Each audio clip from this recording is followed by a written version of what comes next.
I'll be like, I hope it doesn't happen again, but that is wishful thinking. Willing is not enough, you must do. Knowing is not enough, you must apply. So I am somebody that believes in you need to keep walking. Because you know one funny thing, I wish I had somewhere to run to if this problem happens, but I don't have anywhere for Lagos. But Lagos, do you understand? My family has been in Lagos for over 200 years, but beyond that, we want peace. We need to invest in that peace, and we need to nurture that peace. Who should we be talking to? Because sometimes, for instance, if I'm someone up north and I don't have enough education and I come down to Lagos to do business or to get some kind of form of livelihood, who should be the person that should talk to me and give me a form of maybe informal orientation and say, hey, wait a minute, this is how they live in places like this? You know, I said something earlier on. Anybody leaving anywhere to come to anywhere has a bus stop. The government and the people need to partner themselves so that we would have a reorientation and community policing where you would understand who comes in and who is leaving. When you set out, you have an agenda. You have somewhere you want to get to.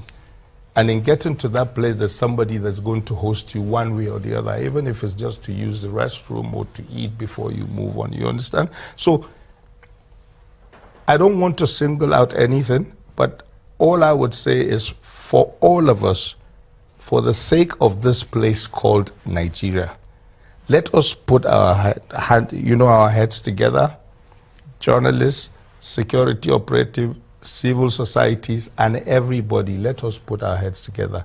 Look at ourselves essentially as Nigeria. I know that we have a fundamental difference, but let us look at what binds us together more than those fundamental differences. You know what? The people that are amplifying this disunity, bring in religion, religion, culture, and tribe. We can, as a majority, put them by the side and cage them, and we forge ahead. And we use love and peace to capture them. What scares me is I see what is happening around the world. We are not immune to it.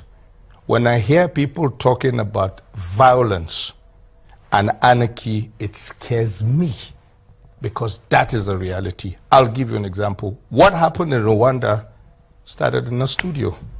It started like a joke. Before you knew it, 800,000 people down the drain. There is no state in Nigeria that does not have a potential of becoming 3 states, brothers and sisters. Every single state you talk about in Nigeria. And in every single state in Nigeria, you have Christians, you have Muslims, and you have those that have their traditional religion. So where do we draw the line? Every state. In every state in Nigeria. I'll give you an example. Kano State, Jigawa State was carved out of Kano State. Abi? How many local governments does Kano State have? 44. Jigawa, how many? You have Ogun State. You have those that are saying Egba State, Ijebu State, Awori State. Even in Lagos, there are people that are agitating for Lagun State. I'm talking across the board. So how do we do it? We need to sit down, tell ourselves the home truth. I'll give you an example.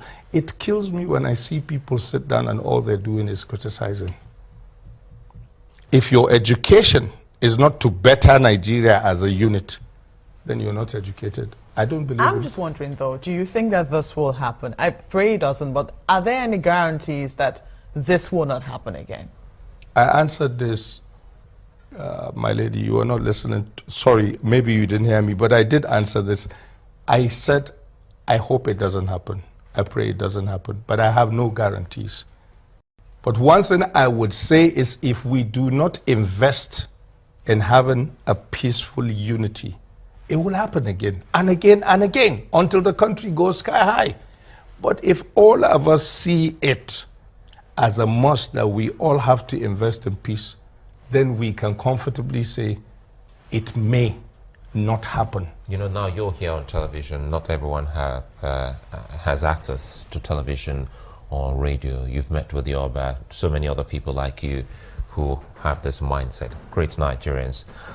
Who do you think can help take this to the grassroots, street by street, and even religious places of worship, so that they can get this message of peace. I'll give you an example. Once there's this thing called football being played in Nigeria, who takes it to the grassroots? We do.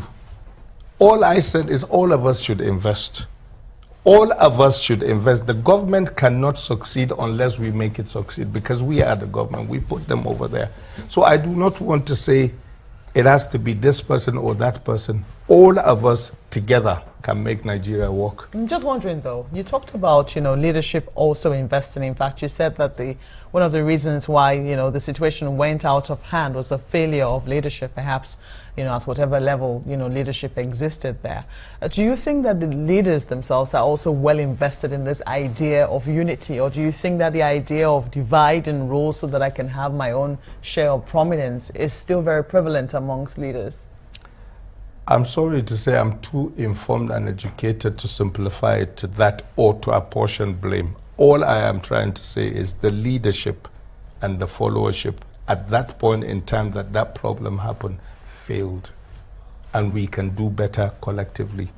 I do not want to come here and say, oh, it's because of this person or that person. Not that I cannot say it, but that would not resolve the issue. What we're talking about is having peace across the board. And speaking about having peace across the board, because we're equally concerned here about some of the clashes we've seen across the country, we keep wondering, how do we end this? Give us your suggestion. This herdsmen clash with communities, what's the way out? Let me try and be explicit, because that is what I have been trying to say. It is not everything that is unfortunate that you amplify. Even the media have a problem over there. The leadership have a problem, and the followership.